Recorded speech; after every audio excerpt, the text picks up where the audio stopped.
For much of history, the story of Africa's kingdoms has been told in fragments, sometimes through foreign eyes, often through the lens of outside empires. Yet across thousands of years, powerful African states rose, thrived, and sometimes fell, leaving legacies of art, governance, trade, and scholarship that shaped not only the continent, but the wider world. How did these kingdoms form in such varied landscapes? From the green banks of the Nile, to the open savas of the Sahel, the bustling ports of the Indian Ocean coast, and the fortified stone cities of the southern highlands. This is not a single story, but a connected history, stretching from the earliest agricultural communities in the Sahara's wetter age, through the reigns of pharaohs and emperors to the courtly cities of the medieval Sahel, and the maritime networks of the Swahili coast. By following these kingdoms in chronological order, we can see not only the unique character of each, but also the threads of continuity that link them together. From the first experiments in kingship to the survival of royal traditions in the modern era, this is the full detailed story of Africa's kingdoms. At the close of the last ice age, the African continent looked very different from what we see today.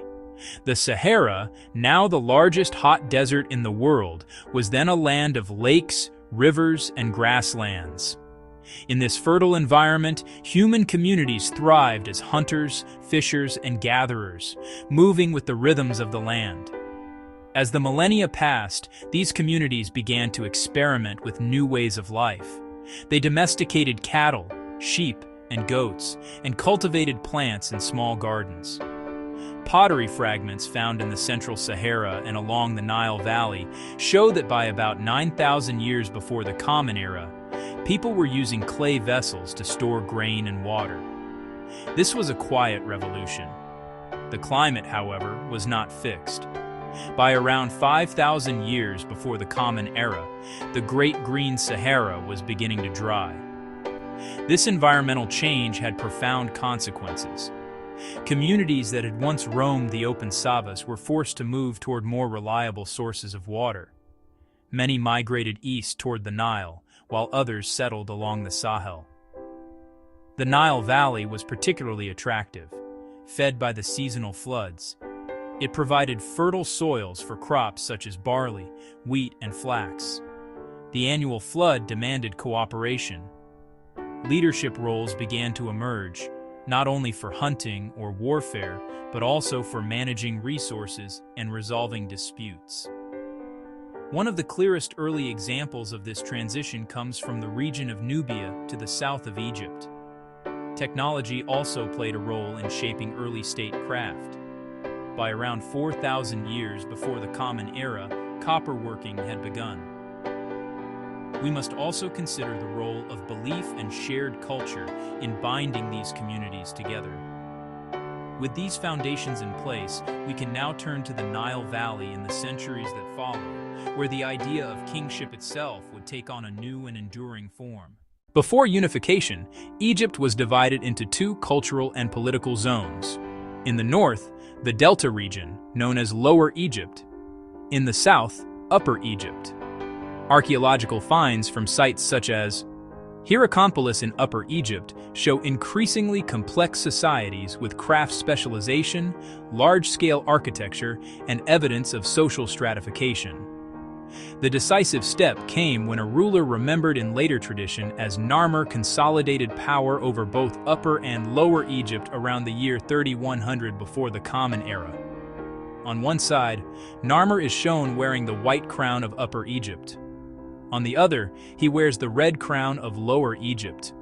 The first Egyptian kingship was born in conquest, but it endured through administration. Once unified, the new state developed a centralized bureaucracy.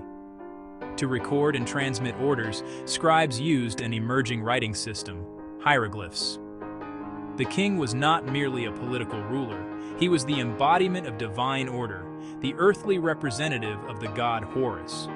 The king's role was to maintain Ma'at, a concept encompassing truth, justice, and the harmonious balance of the universe. The Old Kingdom, which began around 2600 before the Common Era, marked the next stage in pharaonic kingship. The kings of the Fourth Dynasty, such as Khufu, Khafre, and Menare, commissioned the Great Pyramids at Giza. These structures were both royal tombs and political statements. The scale of these projects required not slave labor, as is sometimes imagined, but organized corvée labor, ordinary farmers working for the state. Over time, however, the balance between central and local power began to shift. Provincial governors known as nomarchs gained authority in their regions. This decentralization combined with a series of low Nile floods in the 22nd century before the Common Era undermined the central government's capacity. By around 2100, before the Common Era, the Old Kingdom had given way to what historians call the First Intermediate Period. The Middle Kingdom, beginning around 2000 BCE, restored centralized rule under kings from the city of Thebes. Fortresses were built along the Nile to secure these southern territories and to control the flow of goods, especially gold, ivory, and exotic animal products. The period also left a rich legacy of literature, from instructional texts for scribes to stories like the tale of Sinur. By the close of the Middle Kingdom, the idea of pharaonic kingship was deeply entrenched. It was a model that would influence other African polities along the Nile. South of Egypt, along the Great Bend of the Nile, lay a land rich in gold, copper, and other resources that the pharaohs coveted. This region, known to the ancient Egyptians as Kush. By the beginning of the second millennium before the Common Era, the first major Nubian state had emerged around the city of Kerma. Kerma's power came from its strategic position. It controlled the flow of goods between Central Africa and Egypt. But as Egypt's power waned during the Second Intermediate Period, Kerma grew more assertive. The New Kingdom pharaohs launched a series of military campaigns into Nubia, eventually conquering Kerma and incorporating its territory into the Egyptian Empire. The decline of the New Kingdom left a power vacuum, and Nubian leaders seized the opportunity to reassert independence. This marked the rise of the Napatan Kingdom. Napata's influence extended northward, and in the 8th century before the Common Era, the Kushite kings took advantage of political instability in Egypt to intervene directly. Under King Pa, they launched a military campaign that brought all of Egypt under Kushite control. This was the beginning of Egypt's 25th dynasty. For nearly a century, Kushite pharaohs ruled from the Nile Delta to the Sixth Cataract, presenting themselves as restorers of traditional Egyptian religion and culture. A series of military confrontations eventually forced the Kushite rulers to withdraw from Egypt, retreating to their Nubian heartland. The center of power gradually shifted farther south to the city of Meroe. One of Meroe's most notable features was its mastery of iron production. The Meroitic script, developed around the 3rd century before the Common Era, marked another step in cultural independence. Its pyramids, though smaller than their Egyptian counterparts, were built in large numbers, serving as royal tombs for centuries. In the 4th century, Meroe's political dominance came to an end, likely due in part to incursions by the Kingdom of Axum rising in the Ethiopian highlands. While the Nile Valley was experiencing the ebb and flow of Egyptian and Nubian power, a very different kind of African kingdom was emerging far to the west. Carthage. Its location offered a natural harbor, fertile hinterlands for agriculture, and proximity to important trade routes. The city quickly grew into a hub for maritime commerce, governed by a combination of elected magistrates known as Sufet, a council of elders, and an assembly of citizens. It was during the Second Punic War that Carthage produced one of history's most celebrated military leaders, Hannibal Barca. He launched an audacious campaign against Rome by marching his army, including war elephants, across the Alps. Eventually, Roman forces under Scipio Africanus carried the war to North Africa, where Carthage was defeated. The Third Punic War was short but devastating. The city was destroyed, its surviving inhabitants sold into slavery. On the high plateaus of what is now northern Ethiopia and Eritrea, a new African kingdom emerged at the dawn of the Common Era. Known to the ancient world as Axum, Attalus became Aksum's maritime gateway. Ships from Egypt, the eastern Mediterranean, southern Arabia, and India docked here to exchange goods. The most striking examples are the massive stelae, towering stone monuments carved from single pieces of granite. They served as markers for royal tombs. Beginning in the 3rd century of the Common Era, Aksum minted gold, silver, and bronze coins. King Ezana, one of Aksum's most celebrated rulers, converted to Christianity, making Aksum one of the first states in the world to adopt the religion officially. Crosses began to appear on Aksumite coins. Churches were built, and Christianity became intertwined with the authority of the monarchy. The Aksumite king Caleb responded with a dramatic military expedition across the Red Sea, intervening in the kingdom of Himyar to protect Christian communities. For thousands of years, the Sahara Desert stood as one of the most formidable barriers to sustained contact between North Africa and the lands to its south. Everything changed with the arrival and widespread adoption of the camel. By the 3rd century of the Common Era, camels had reached North Africa. The camel's adoption revolutionized mobility. Berber traders, long accustomed to moving goods across shorter desert stretches, expanded their reach deep into the interior. In the heart of the Western Sahel, a kingdom rose that would become the prototype for the great empires of West Africa. Ghana thrived on the opportunities created by the new trans-Saharan trade system. The ruling dynasty of Ouagadougou established its capital at Kumbisal, a twin-city complex with distinct quarters for the royal court and for Muslim merchants. Arab geographers depict a powerful king surrounded by a well-equipped army. The king's wealth was legendary. Gold nuggets of exceptional size were said to be reserved for the king alone.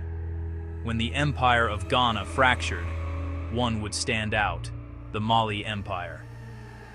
This unity was forged by a figure named Sundiata Keita. Under Sundiata and his immediate successors, Mali expanded rapidly. The empire's political structure blended centralized authority with local autonomy. The most famous ruler of Mali, Mansa Musa, is remembered above all for his legendary pilgrimage to Mecca in the year 1324. It was said that his lavish gifts of gold in Cairo caused the metal's value to decline for years.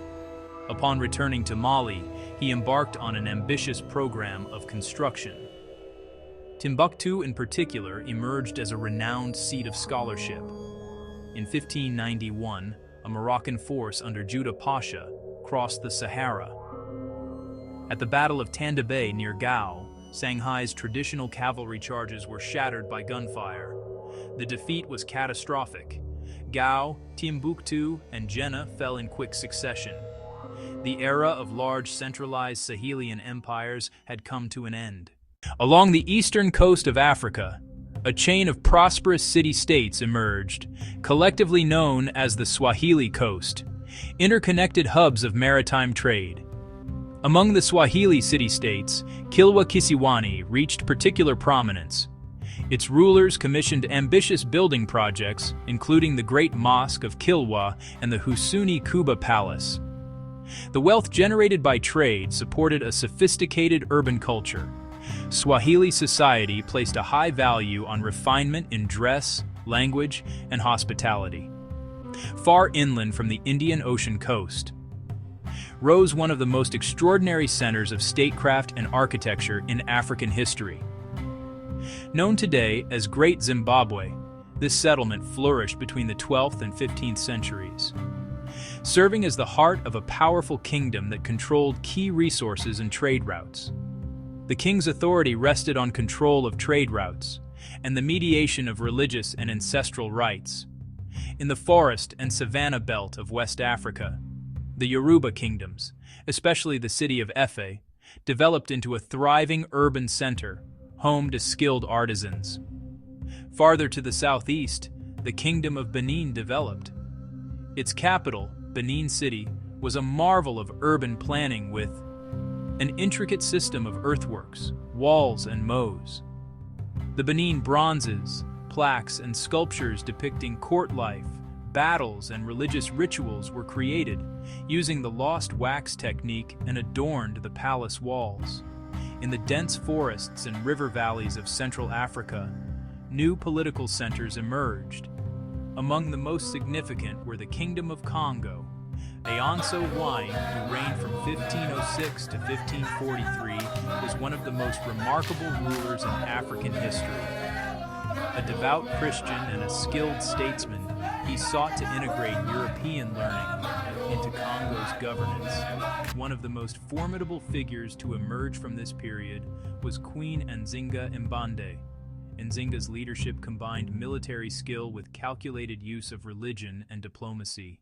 In the early decades of the 19th century, the southern African interior experienced a period of dramatic political and demographic upheaval. Into this context stepped Shaka Kassin Zangakona. Shaka's military innovations transformed the way war was waged in the region. In the south-central highlands, Moshu Fra, a chief of the Basoto, demonstrated remarkable diplomatic skill in uniting scattered communities under his authority. European imperial powers embarked on a period of rapid colonization remembered as the Scramble for Africa. In West Africa's interior, Samurai Te, leader of the Wassoulou Empire, resisted French expansion through both military campaigns and strategic retreats. Queen Mother Ya Asantewa led an armed uprising in 1900. Although the British eventually prevailed, the resistance cemented her place in African history. When Italian forces attempted to impose a protectorate, Menelik refused. In 1896, Ethiopian forces decisively defeated the Italians at the Battle of Adwa. This victory secured Ethiopia's independence and made it a symbol of African resistance worldwide. The Zulu Kingdom faced British invasion in 1879. Under King Cetwayo, the Zulu inflicted a stunning defeat on British forces at the Battle of Isandlwana. However, British reinforcements eventually overwhelmed the kingdom. By the early 20th century, the era of independent African kingdoms had come to a violent end. The colonial conquest did not entirely obliterate Africa's monarchical traditions. Colonial powers, particularly the British with indirect rule, governed through traditional rulers. At independence in the mid-20th century, new nationalist leaders were often deeply suspicious of the traditional rulers. Yet many monarchies showed resilience and found new roles in the 21st century.